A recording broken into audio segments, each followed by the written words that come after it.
Boa noite. Que nós realmente possamos estar na paz de Jesus. O tema sugerido para a nossa reflexão se baseia numa passagem que está no Evangelho de João, se não me engano, capítulo 14, e que faz referência ao capítulo 3 do Evangelho segundo o Espiritismo, que diz: há muitas moradas na casa do meu Pai. Eu não sei se todo mundo lembra em que circunstâncias Jesus disse isso, mas eu acho um dos momentos mais emocionantes do Evangelho, porque é um momento em que Jesus tem uma conversa, eu diria, muito íntima, muito pessoal com os discípulos, e são conversas que antecedem o momento em que ele vai com o grupo mais próximo para o horto, em Getsemane, quando depois ele, na realidade, é aprisionado, e aí começa um ciclo doloroso, né, para toda a cristandade. Então, em algumas das conversas de Jesus, ele diz para aqueles que são os seus discípulos que em breve ele não estaria mais com eles. E aí, imagine a gente convivendo de perto com uma pessoa querida, que transformou certamente a nossa vida, e a gente escuta ela dizer: ó, eu vou embora. Como é que não ficou o coração de cada um daqueles homens rudes, mas que já estavam afeiçoados a Jesus? E eles, na verdade, né, perguntaram para onde ele ia, e Jesus explicou que iria para um lugar onde eles não poderiam ir. E que, se não fosse assim, ele diria: explica a eles, e aí ele usa essa frase, que há muitas moradas na casa do meu Pai, e que ele iria lhes preparar lugar, porque um dia eles estariam junto com ele. Tem uma frase, né, que ficou guardada talvez na nossa memória, que é quando Pedro diz que por que não poderia ir com ele, se por ele lhe daria a vida. E Jesus, naturalmente, compreendendo, né, o que estava em jogo naquela situação e à frente, diz a célebre frase, né, que o galo não cantará 3 vezes, né, e você, quer dizer, que o galo não cantará e você vai me negar 3 vezes. E aquilo deve ter sido uma experiência muito impactante para Pedro. Essas circunstâncias, né, antecedem justamente o momento de despedida de Jesus. E mais à frente, né, no capítulo 15, também tem uma frase que eu acho que é muito interessante. Quando Jesus diz, né, que não existe amor maior do que o amor do amigo que dá a vida pelo seu amigo. E ele também diz aos discípulos que eles não lhe eram mais servos, porque ao servo não é dado saber, né, o que quer ou o que faz o Senhor, mas os amigos sim.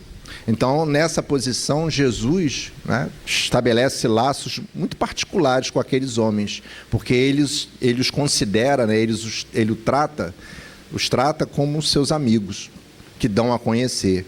E ele também, nesse momento, né, em algum pedaço dessa fala, que eu não estou aqui reproduzindo ipsilíteres, ele diz que muitas coisas eles não poderiam saber, e por isso ele lhes enviaria o Consolador que tudo esclareceria e que ficaria com eles.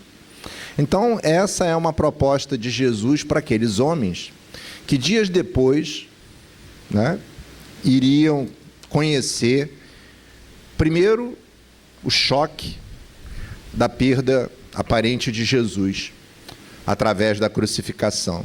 Depois, uma reviravolta com a chamada ressurreição de Jesus. E, finalmente, para toda a sua vida, um apostolado inspirado naquela figura amorosa que era Jesus, mas sem a sua presença, digamos, direta, pessoal, como isso acontecia naquela época. Então, era esse, na verdade, o contexto em que Jesus disse isso. Quando nós olhamos esse contexto, nós nos perguntaríamos: será que esses homens se consolaram com a ideia né? E talvez com a perspectiva de que tempos depois, quem sabe quando eles tivessem acabado aquela vida física, eles iriam ter com Jesus em algum lugar que eles não conseguiam divisar? Será que essa era a mensagem? Porque acredito que muitas vezes as pessoas leem essa proposta que está no capítulo 3 do Evangelho segundo o Espiritismo e imaginam que essa sinalização basicamente signifique o seguinte: há mundos melhores e se eu porventura estou vivendo dificuldades nesse, o dia que eu sair desse mundo eu vou para um lugar melhor, ou eu quero ir para um lugar melhor. Embora no Evangelho existam outras acepções, né, outras interpretações que merecem a nossa reflexão. Mas eu fico me perguntando o seguinte: será que, como sempre, né, Jesus falava ao homem, mas falava de forma universal e atemporal? O que isso significa dizer? As frases de Jesus, apesar de construídas para um contexto específico daquela época, com aquelas pessoas, na verdade, quando as lemos hoje, nós percebemos que elas falam para o homem em qualquer época da humanidade, e para qualquer homem, não apenas o judeu que lhe era contemporâneo. Então, quando a gente olha o contexto da época, em que cenário esses seus discípulos iriam trabalhar?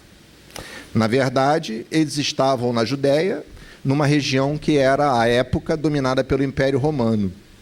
Conviviam com forças políticas muito complicadas entre a elite, né, dos hebreus, algumas delas corruptas em relação à religião, em relação à coleta de impostos, a uma religião formal, que se baseava nos antepassados, mas que não consolava, a uma região de domínio militar, né, do Império Romano, e cercado pelo paganismo em todos os níveis, que de uma certa forma, né, era, em muitos casos, uma perspectiva materialista disfarçada. Quando a gente olha o contexto de hoje, será que alguns desses elementos nos parecem familiares? Ou seja, aqueles homens, para pensar naquilo que Jesus disse, e ele disse, né, sereis conhecidos como os meus discípulos por se amarem, e por se amarem do jeito que eu os amei, porque pouca gente pode falar isso, mas Jesus podia, né? Ele dizia: amem-se, amai-vos uns aos outros como eu vos amei, porque ele viveu isso. Então esses homens saíram daquele diálogo e pouco tempo depois descobriram que o que Jesus estava falando era muito sério, porque, entre aspas, ficaram sem ele, e eles foram militar na causa cristã, nesse contexto que estavam lá. E quando eu olho essa circunstância, né, eu fico pensando, será que de uma certa maneira, nos dias de hoje, não só o espírita, mas qualquer cristão sincero também não se depara com um mundo desafiador, em que há uma série de injunções políticas, em que há uma série de esvaziamentos no sentido ético, moral, da espiritualidade? E, da mesma maneira que aqueles companheiros, né, deve dar uma saudade assim daquele recanto de segurança da presença de Jesus.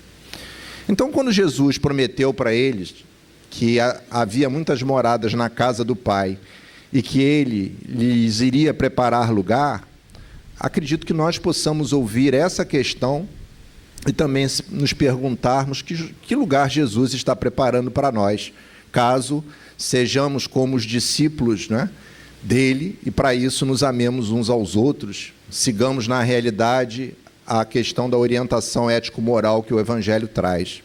Mas que morada é essa, né, que nós podemos imaginar, com que podemos sonhar nessa oferta e nessa afirmação de Jesus? Então essa, na verdade, é a perspectiva que eu gostaria de compartilhar com vocês, da reflexão nos dias de hoje, nesse ensino universal de Jesus. O Evangelho segundo o Espiritismo, através de algumas mensagens de Santo Agostinho e de uma primeira que não tem autor determinado, fala de uma coisa muito interessante, principalmente a primeira etapa, quando ela diz que, na verdade, a casa do Pai é o universo.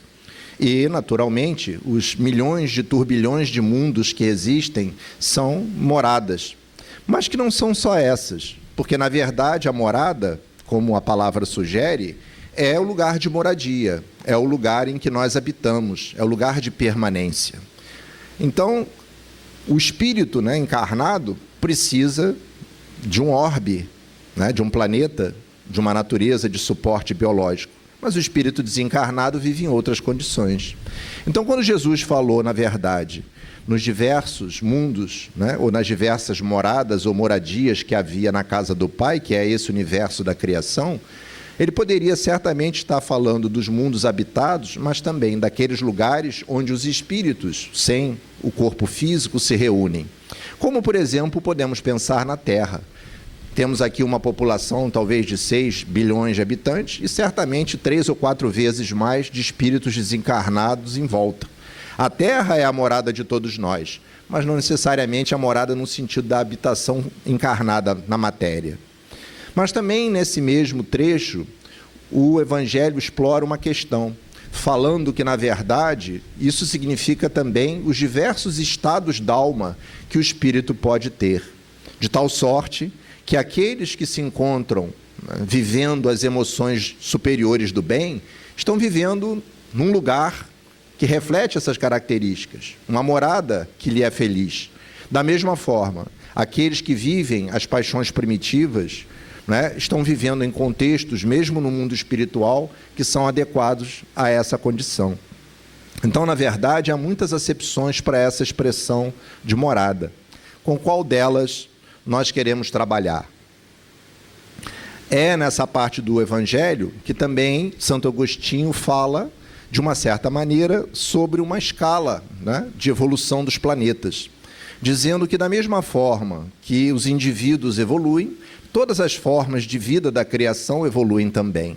E que, assim como nós podemos perceber na própria Terra indivíduos mais ou menos evoluídos, tanto no sentido biológico como no sentido ético, moral e espiritual, os mundos também, proporcionais às necessidades da criação, começam numa escala destinada à habitação, à vida, à sustentação da vida mais primitiva, né, e segue na direção da vida mais evoluída. Então, há mundos primitivos, onde se ensaiam os primeiros passos, por exemplo, da humanidade, para focar apenas na questão do homem, e existem mundos superiores, mundos felizes, onde os espíritos que já percorreram longa caminhada evolutiva e já se encontram depurados de todas as dificuldades, vivem de uma maneira muito feliz. Enquanto os primeiros são densamente materiais, os últimos são praticamente espirituais. E que a Terra, no momento atual, né, se encontra numa categoria de mundo de expiações e provas. O que seriam esses mundos de expiações e provas? As expiações são processos depuradores, quase sempre determinísticos, ou seja, nós não temos habilidade para interferir neles. E são processos através dos quais, por mecanismos de desafio e às vezes de dor, nós somos convidados a reformar condutas anteriores. E o que são as provas? São experimentações mais flexíveis em que nós somos convidados a nos experimentar para verificar o quanto avançamos em determinadas direções. Da mesma maneira, nós encontramos na Terra as características de um planeta que não é mais um planeta primitivo.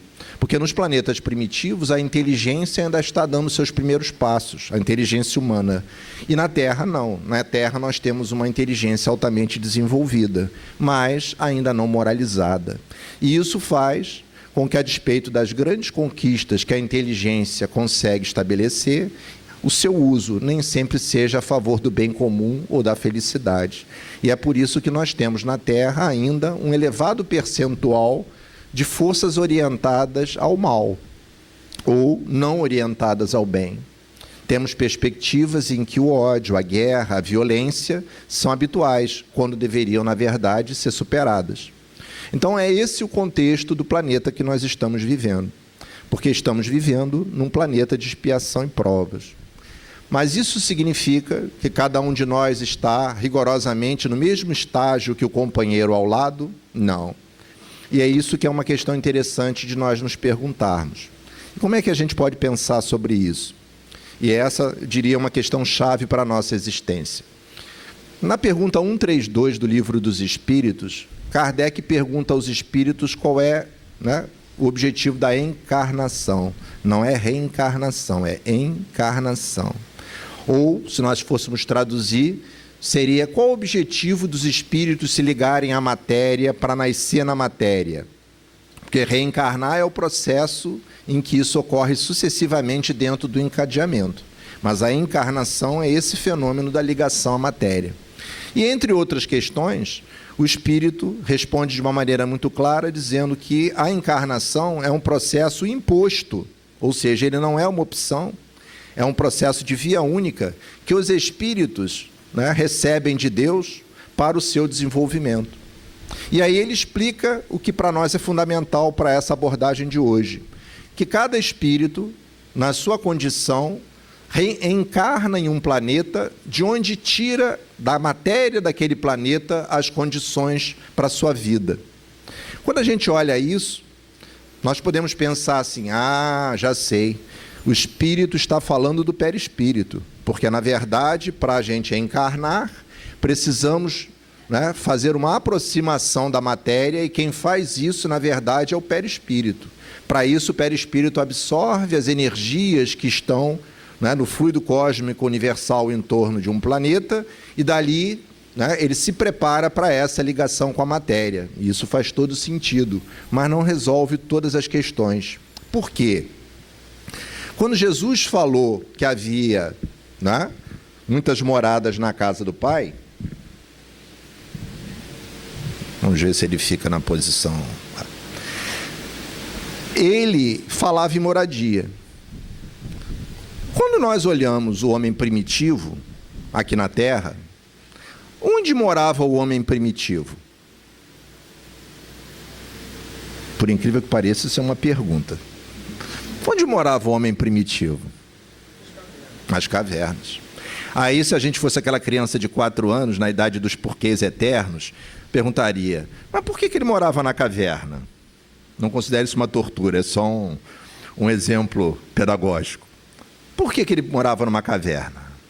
Alguém formado em lógica diria, porque havia uma caverna, porque se não houvesse, ele não podia morar lá.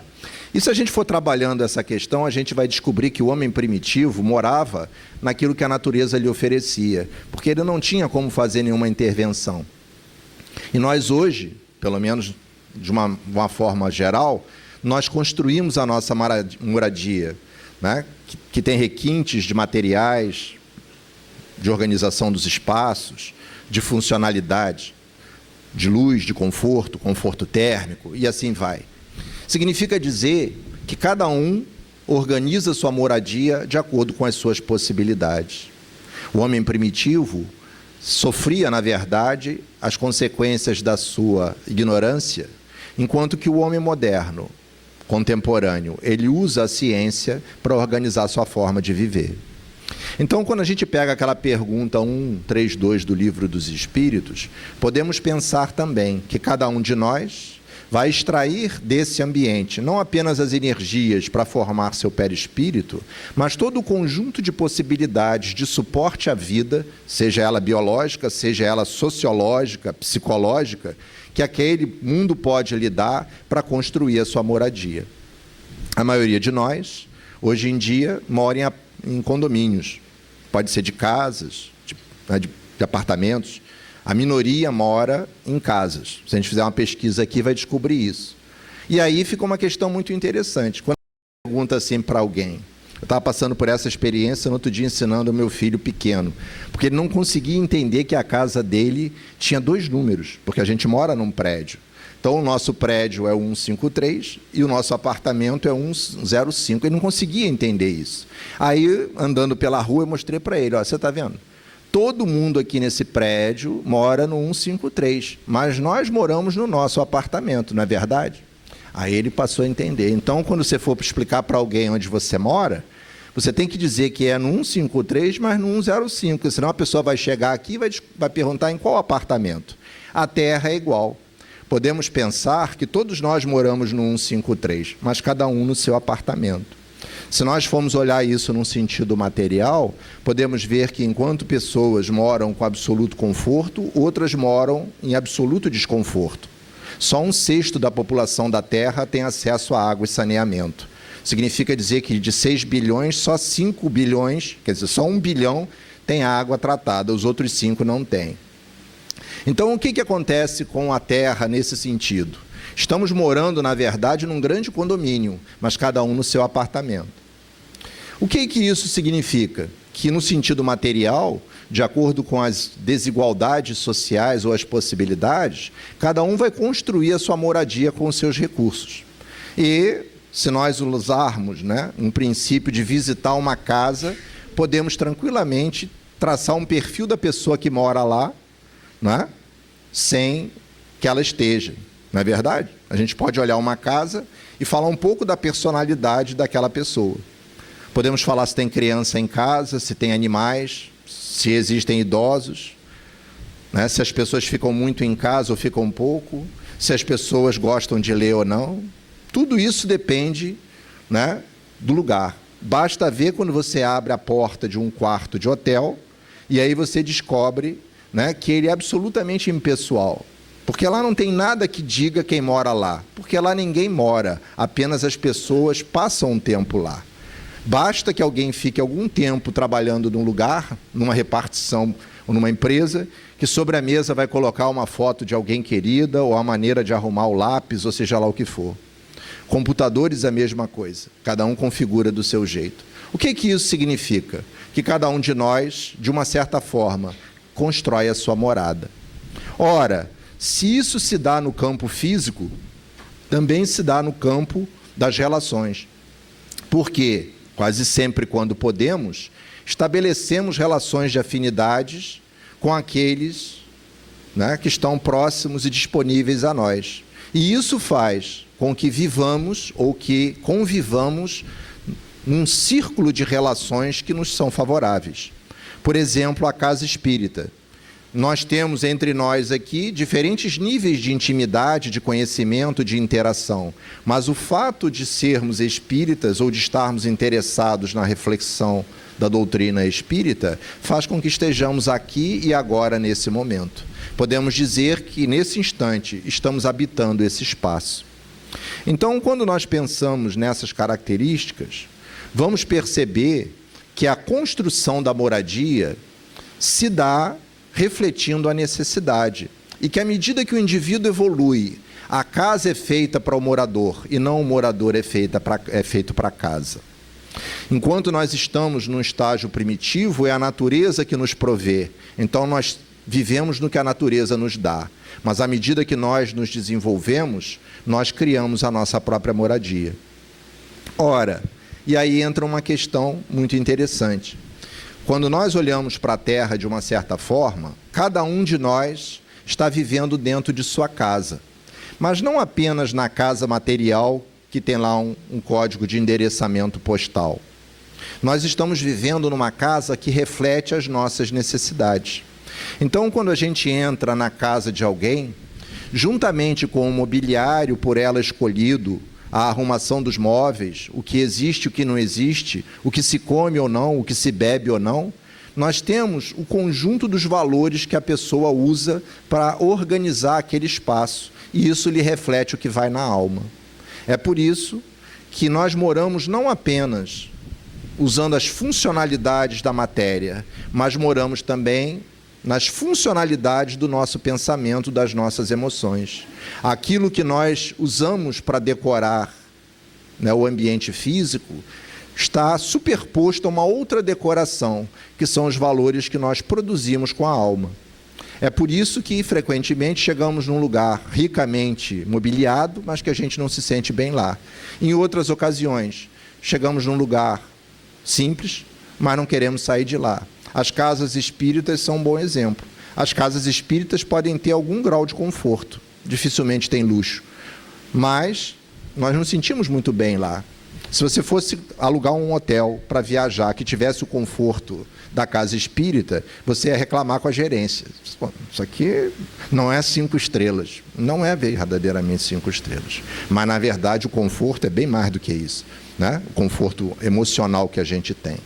Então, o que acontece com a construção da moradia? Nós vamos estar o tempo inteiro vivendo aonde nós queremos morar. E isso faz com que, nesse exato momento, apesar de todos estarmos aqui, teoricamente, alinhados com essa proposta, cada um de nós esteja vivendo a sua própria audição, a sua própria cognição, a sua própria emoção do que está acontecendo. Nenhum de vocês está assistindo a mesma palestra, embora sem nenhuma esquizofrenia, eu acho que eu esteja fazendo uma só. Então, o que acontece com isso? Cada um de nós, mesmo morando na mesma casa, no mesmo quarto, no mesmo apartamento, não vive no mesmo lugar. Cada um tem sua própria morada. Por quê? Porque cada um pensa, sente, constrói com a sua vontade e com a sua conduta um ambiente em torno de si, que vai se refletindo em tudo, na roupa, nos móveis, no local. E quando nós olhamos hoje o planeta Terra, podemos claramente perceber que a Terra é a morada que dela queremos fazer. Como a maioria da população ainda não se orientou para outros valores, estamos vivendo uma grande crise. A nossa casa parece eventualmente caótica. E na hora, né, em que nós observamos as massas, as coletividades, né, o que predomina, o que parece, é, na verdade, algo em desalinho, em desordem, em conflito.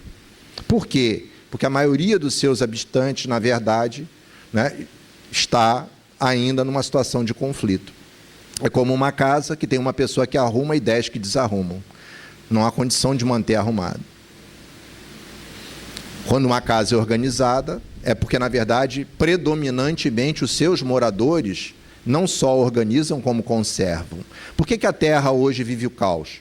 Porque, predominantemente, né, a sua população não consegue encontrar um caminho melhor. O que reflete, na verdade, a nossa condição de planeta de provas e de expiações.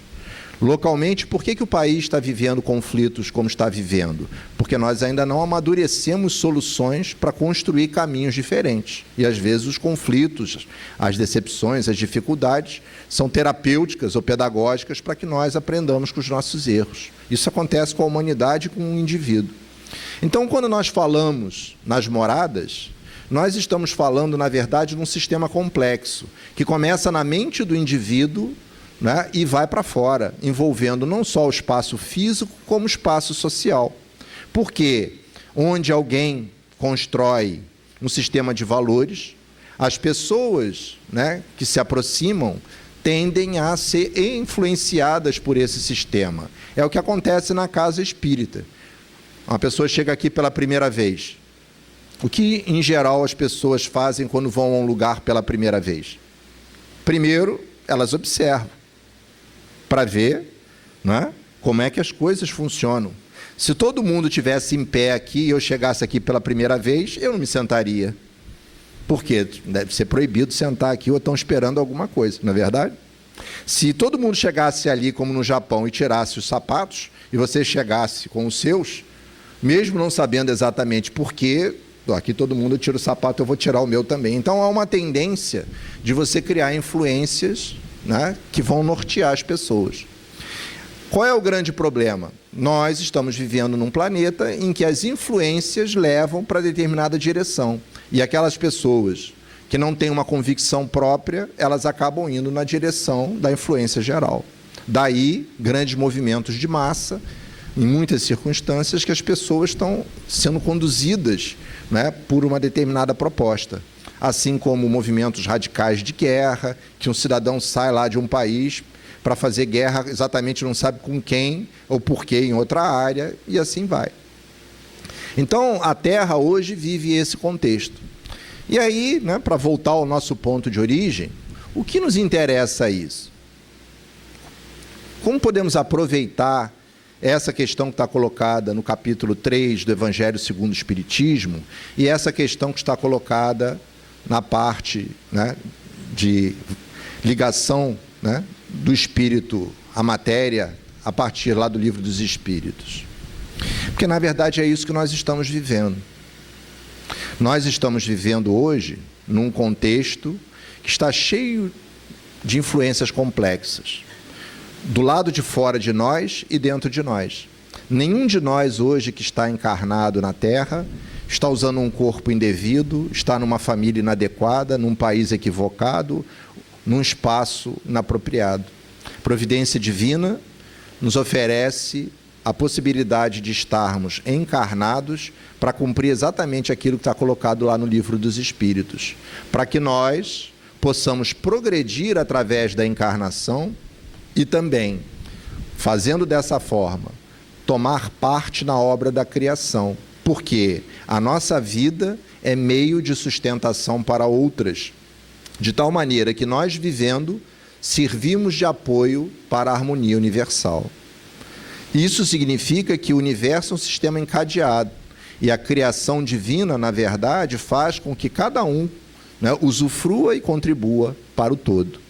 Então, qual é o sentido da nossa encarnação atualmente? É uma pergunta que nós precisamos responder.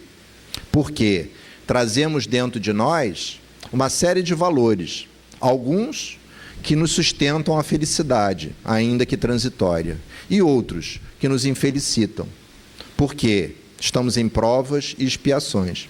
Então, quando a gente pensa em prova e expiação, talvez, né, olhemos assim uma circunstância bárbara e digamos, aquele companheiro ali está na situação da expiação. Mas nós não percebemos que expiação e provas não é um rótulo universal. É, na verdade, um tema. Cada um de nós, tal e qual essa palestra, o está vivendo ao seu modo.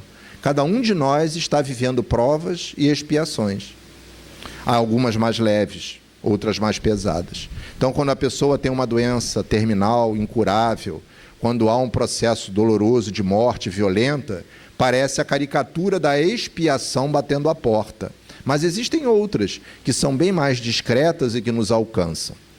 Porque, muito frequentemente, o que nos frustra, o que nos incomoda, o que nos deprime, o que nos irrita, são, na verdade, processos que conduzimos desde longa data e ainda não nos inclinamos a superar. E enquanto não fazemos isso, estamos expiando o desconforto desse modo de ser. Frequentemente isso não se dá de forma sozinha, mas solidária. E junto de nós, bem junto de nós, estamos convivendo com pessoas em que, em alguma medida, ou em muitas, há um desconforto imenso, mas das quais nós não podemos nos desvencilhar. E isso faz com que a nossa vida, no dizer de alguns, se transforme no inferno.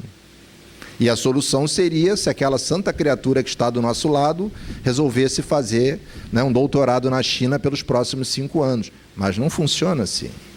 Porque, na verdade, nós estamos envolvidos com esse processo expiatório. Da mesma forma, as coletividades. Por que a gente não faz isso ou não resolve aquilo? Porque, na verdade, é preciso que as pessoas se mobilizem para esse processo de transformação. E enquanto não construírem isso dentro de si, essa casa nova não fica pronta. Então, quando nós pensamos nessa metáfora da moradia, né, que não é bem uma metáfora, porque, na verdade, é um espaço real, nós podemos pensar também naquela pessoa que está querendo construir uma casa. Como é que a gente constrói uma casa? Tem 2 formas. Com planejamento e sem planejamento. Se for com planejamento, parece uma guerra suave. Se for sem planejamento, parece uma guerra interminável. Quem já se meteu a fazer obra de um jeito ou de outro, sabe disso, né? Porque a obra parece a guerra. Você sabe quando começa, mas nem sempre sabe quando termina. Se for não planejada, então, é por aí mesmo. Então, quando nós estamos construindo a nossa moradia, e isso significa dizer, desde essa morada mental até o espaço físico, que tipo de planejamento nós estamos fazendo? Porque é isso que a gente faz lá como espírito desencarnado antes de vir para cá, e é o que a gente vai fazendo ao longo da vida. Quando a gente escolhe uma profissão, um companheiro ou uma companheira, um lugar para morar, uma casa ou um credo para trabalhar, todas essas questões vão construindo em torno de nós o ambiente em que nós vamos viver. Tanto é assim que quando você diz quem é, você não diz, eu sou... Você diz, eu sou fulano de tal, filho de fulano de tal, eu sou, aí você diz a sua profissão, você diz a sua nacionalidade, eu sou filho de não sei quem, eu sou espírita, eu sou da filiação partidária tal, torço pelo time tal. Olha quantas coisas do seu mundo de convívio você usa para dizer quem é, porque é a pura verdade. Então, na medida em que nós vamos escolhendo esses valores, nós vamos construindo a morada em que estamos vivendo. E, da mesma maneira que um lugar limpo ajuda a manter a saúde, e um lugar sem conservação pode nos favorecer a doença, as construções que fazemos podem nos sustentar num projeto, né, de rigidez, de saúde ou não, no sentido mais amplo. O que isso significa? Que ao longo da nossa encarnação, nós podemos construir a nossa moradia. E essa moradia, ela pode ser planejada. E como é que a gente planeja uma obra? Em geral, nós temos um sonho, se não é megalomaníaco, né, dá para construir, nós fazemos esforços para juntar, né, dinheiro, comprar coisas, contratar pessoas, organizar um fluxo de trabalho para nós podermos fazer aquilo. E temos um prazo para isso. Da mesma maneira é com a nossa casa mental. Como assim? Nós hoje estamos, digamos assim, desabrigados de um espaço de vida que nós queremos mudar. Queremos sair de onde estamos, morando, para um outro lugar. Vamos projetar isso, vamos construir. Como? Primeiro, precisamos encontrar um lugar sólido no espaço das nossas relações para lá estabelecer essa questão. Com certos convívios, isso se torna muito difícil. Por exemplo, se eu sofro o mal de ser viciado em algum tipo de substância química, não posso construir um novo lugar junto daqueles que partilham do vício. Não tem como eu construir ali. Eu preciso ir buscar um outro terreno livre dessas influências. Da mesma maneira, se eu trabalho com as paixões em desalinho, e isso me percebo, né, infeliz, eu preciso escolher um convívio em que eu não esteja exposto a esse tipo de estímulo. E assim sucessivamente. Então é preciso planejar. Por que eu preciso de capital? Nenhuma obra se faz do nada, sempre com muito esforço, sempre com custo. E se nós queremos fazê-la bem, temos que construí-la da fundação para o teto. Como? Usando lógica, usando sequências estáveis. Porque quem faz uma parede, né, mal empenada, o peso faz com que ela caia. Da mesma maneira nós. Começamos, por exemplo, com um projeto. Vou cuidar da minha saúde porque eu estou doente. Mas para isso eu preciso de regularidade, de entrega, de tempo. Se eu não organizo isso, como vou fazer? Eu preciso dar assistência a uma pessoa que eu gosto, que está com problemas. Essa obra precisa de capital. Como é que eu vou fazer isso? Então, todos esses espaços de interação não se dão gratuitamente. É preciso que a gente tenha capital para fazer isso. E de onde vem esse capital? Para fazer uma obra, precisamos de dinheiro para comprar o material que não temos. Mas para fazer as transformações na vida de relação, precisamos de outros capitais que precisamos buscar. Da mesma forma, nós, quando fazemos uma habitação, e essa habitação envolve outras pessoas, não a podemos construir sem consultar as partes interessadas. E como é que a gente faz isso? Discutindo, conversando, escolhendo esse projeto. Então, se eu vou conviver com alguém, se eu vou construir alguma coisa para lidar com a coletividade, como é que eu vou fazer isso sem fazer um planejamento coletivo? Não é possível. É como fazer uma planta para alguém morar e a pessoa nunca deu um único palpite. Quando chega lá, a frustração pode ser imensa. E ter havido um grande desperdício de energia e de material. Mas, frequentemente, pior do que a obra nova é a obra em cima da casa que moramos, que é fazer a chamada reforma. Reformar, frequentemente, significa dizer coabitar o novo com o velho. E todo mundo que já fez obra em casa sabe que não é nada fácil. Por quê? Porque é uma tensão. Os mesmos espaços que hoje são usados de uma forma têm que ser interrompidos para que nós possamos fazer algo que ainda não está pronto. Então vamos ficar sem o que temos, sem poder usufruir do que queremos. E vamos ter que conviver disciplinadamente com essa frustração. É, na verdade, grande parte da nossa vida, quando temos elementos que já estão solidamente estabelecidos e nos infelicitam e precisamos reformá-los, mas ainda não temos a obra pronta. Então vamos conviver um bom tempo sem poder usar estes e ainda sem ter aqueles. Isso quase sempre é o grande projeto das nossas encarnações, porque temos relações com as pessoas que foram construídas, né, de uma maneira equivocada. temos que conviver com elas. E ainda, sem a possibilidade de sermos felizes com elas, porque ainda não construímos essa felicidade, temos que fazer a reforma juntos para podermos alcançar, para que um dia tenhamos uma morada diferente da qual vivemos hoje, que é a morada do conflito, da infelicidade, da dor. Então, quando nós pensamos nesse projeto que está lá por trás da pergunta 132 do Livro dos Espíritos, estamos falando sim da construção do nosso corpo, mas estamos falando do conjunto das possibilidades que o mundo nos oferece para fazermos dele o lugar da nossa evolução e da nossa felicidade.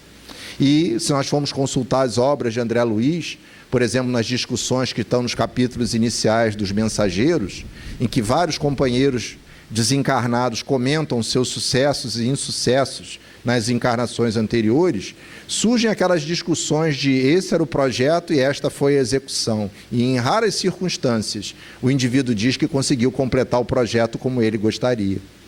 Por quê? Porque não é fácil. Não é nada fácil.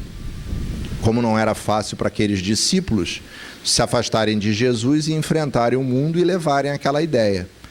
Um dos fenômenos sociais mais extraordinários é que em 3 séculos o paganismo, que era a referência dominante, desapareceu. Hoje o número de pagãos no mundo é muito discreto. Isso é uma conquista extraordinária e foi feita sem violência.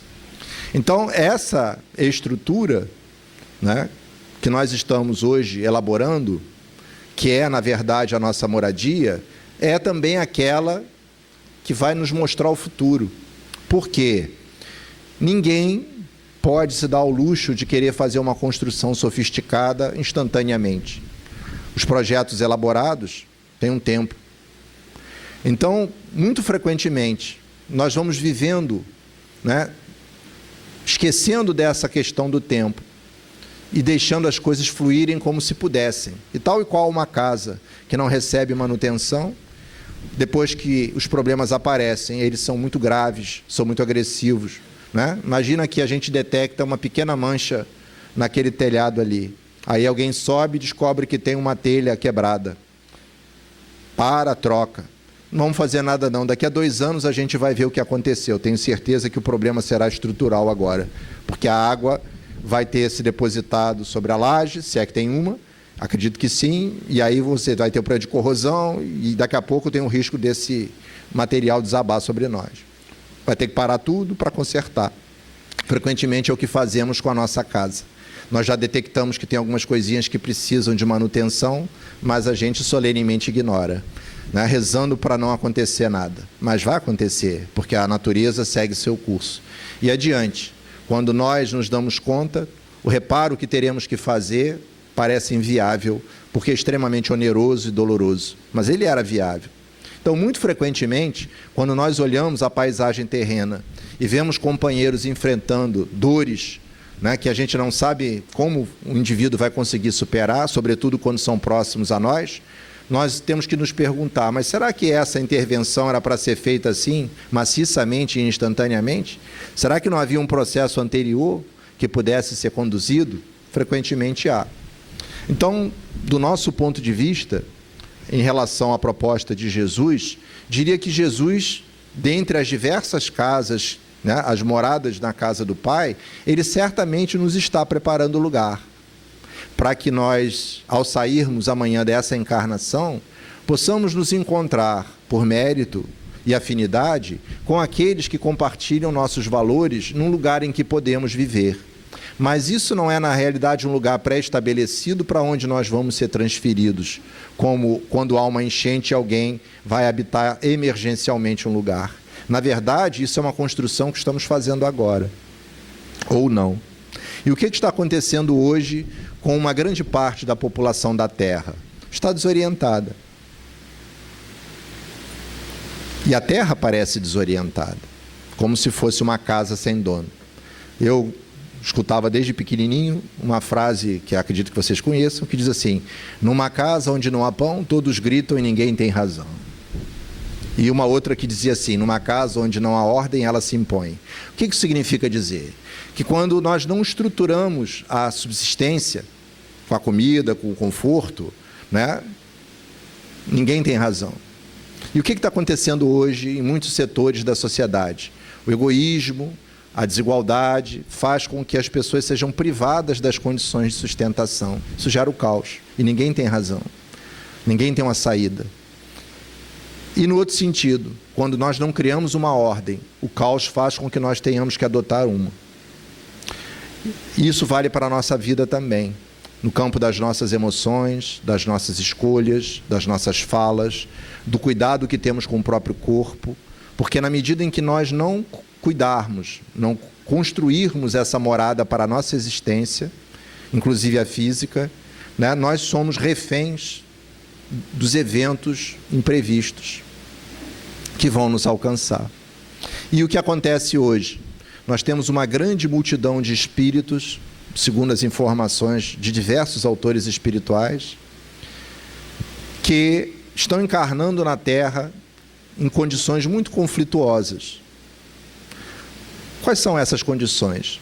São companheiros que durante muito tempo, através de escolhas dolorosas, se fixaram em determinados padrões de comportamento, de valores, que são até bastante diferentes daqueles medianos da sociedade de hoje.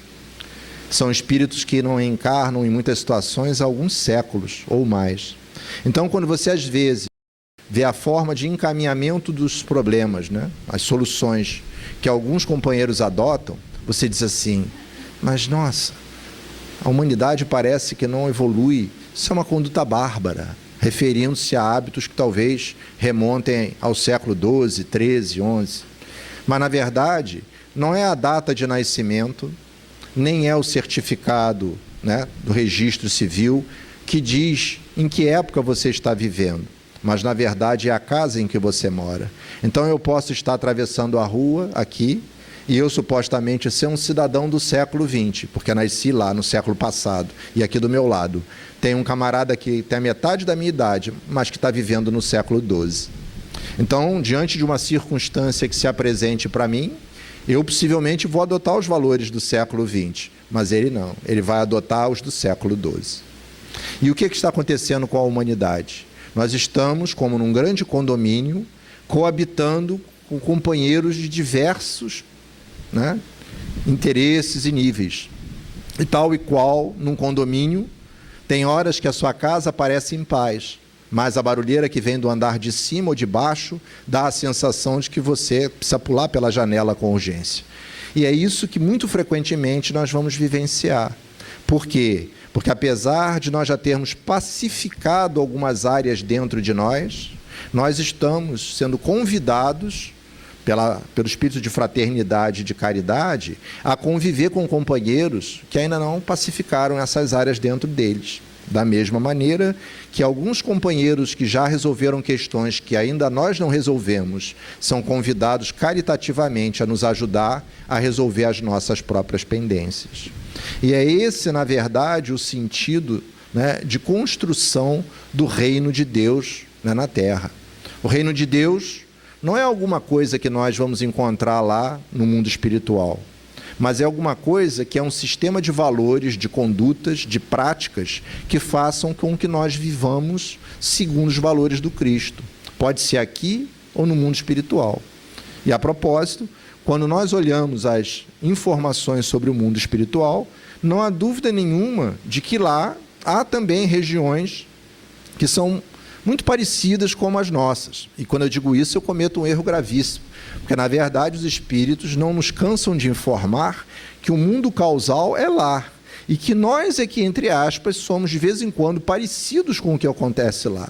Então, essa diversidade de situações que tem no mundo espiritual, refletindo os vários níveis espirituais, das condições mais precárias às melhores, elas se projetam nos sistemas de encarnação que temos aqui, nos povos, nas coletividades. E é importante nós pensarmos o que nós estamos construindo. Não, digamos assim, na perspectiva ou na expectativa de termos uma morada sublime depois da vida. Porque se nós não a construirmos psiquicamente, quando a gente desencarnar, não vai viver isso. Por exemplo, o tempo e o espaço são construções muito subjetivas. Quanto dura a eternidade de um elevador cheio de pessoas estranhas? Você entra no elevador, prédio alto, né? As pessoas não sabem o que fazem. Por quê? Você não gostaria de estar ali. Então, apesar de durar talvez 2, 3 minutos ou 4, parece uma eternidade. Ou alguém que está esperando vir um resultado de um exame que define a vida ou a morte. Quanto dura esse tempo? Sofrimento interminável. Da mesma forma que, como é fugaz a despedida de uma pessoa querida que vai viajar para longe? Você gostaria de agarrar e não deixar soltar, mas o tempo não tem que ir, que eu tenho que pegar o avião ou o trem, ou seja o que for. Aquele tempo parece curto demais para você sentir, dizer, pensar aquilo que te vai na alma. Ou quando alguém que você vê que está desencarnando, né, e você gostaria de, num minuto, dizer para ela uma porção de coisas, né, que talvez não tenha sabido dizer a vida inteira. Então, essas circunstâncias mostram que nós estamos vivendo o mesmo contexto aqui, um espaço muito próprio. E esse, na verdade, é o mundo em que nós queremos viver. É claro que a vizinhança tem o seu peso, mas se nós não pacificarmos, não evangelizarmos o nosso espaço de vida, a nossa vida vai se transformando no inferno real, mesmo que o ambiente seja bom. Quantas vezes, por exemplo, a gente vem à casa espírita e o ambiente nos oferece pacificação, mas nós internamente estamos num quadro doloroso de conflito. E às vezes a gente melhora, percebe que melhora, mas ainda não está bom. E nem vai ficar, porque nós só podemos ficar bons o dia que fizermos a intervenção adequada, né, na nossa casa mental, na nossa casa em que vivemos. Então, quando Jesus falou aquilo para os companheiros, se despediu deles, os empoderando como aqueles que sabiam o que ele queria dizer, que tinham vivido com ele as possibilidades do amor fraterno e que estavam preparados para se conduzir, porque foi isso que eles fizeram, de uma certa forma é o que nós fazemos conosco, né, quando encarnamos e trazemos essas possibilidades que nos alcançam. Nós estamos cientes do projeto. Nós temos, a verdade, que ter a disciplina de construir. Nesse sentido, não há novidade alguma, porque a proposta evangélica é rigorosamente a mesma e todo espírita é cristão. Nem todo cristão é espírita, mas todo espírita é cristão, porque a moralidade que nós seguimos, na verdade, é a moral do Cristo. O que faz diferença para nós? E isso é muito importante para alguns de nós. É que nós, no projeto da nossa casa, temos conhecimentos como, por exemplo, reencarnação, comunicabilidade com os espíritos, pluralidade das existências e dos mundos habitados, a existência de Deus. Então, na hora que a gente faz o projeto da nossa casa, da mesma maneira que quem conhece cálculo estrutural, hidráulica, eletricidade, etc., tem outros elementos para pensar de uma maneira mais ampla. E se nós entendermos essas questões, nós podemos fazer um projeto mais consistente, mais razoável, no sentido geral.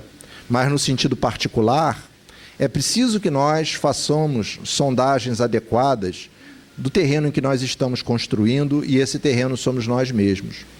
Por isso os espíritos têm investido muito na sugestão do autoconhecimento, na busca de atendimento fraterno, na busca de leituras que nos ajudem a pensar e responder quem somos, quem é o outro, para que nós peguemos esse grande campo filosófico que a doutrina nos traz, mas o instrumentemos com soluções para os nossos cotidianos, para os nossos problemas do dia a dia. Porque as pessoas que estão enfrentando dores, e alguém chega e diz assim: mas você não acredita na reencarnação? Acredito. Você não acredita em Deus? Acredito. E a pessoa está ali passando mal, né? Então, além de estar passando mal e não estar sabendo encontrar a solução, ela é culpada. Porque se ela tivesse fé, ela não estava assim. Então, além da dor moral, de circunstâncias que às vezes a gente não conhece, e talvez se estivesse lá estaria desmontando, a gente põe uma pedra pesada da culpa. Se você tivesse fé, você não estaria assim. Mas essa fé se consegue aonde? Na farmácia? Não, essa fé é uma construção. Então, quando nós ainda não a temos, precisamos ser ajudados para construí-la. Foi isso que Jesus fez com todos aqueles que estavam perto deles. Se no primeiro dia ele tivesse entregado a fala que fez nesse discurso antes do Getsemane e pedisse aos companheiros para ir à luta, o que vocês acham que ia acontecer? Não ficava um. O que Jesus fez com eles? Ajudou-os a construir suas próprias casas, para poderem viver lá e fazer seus enfrentamentos. E não foi trivial para nenhum deles. É isso que nós, na verdade, na casa espírita também precisamos fazer. Precisamos buscar esse acolhimento para aquele companheiro, né, que chega com a casa destruída pela chuva, encontrar o apoio para se reconstruir.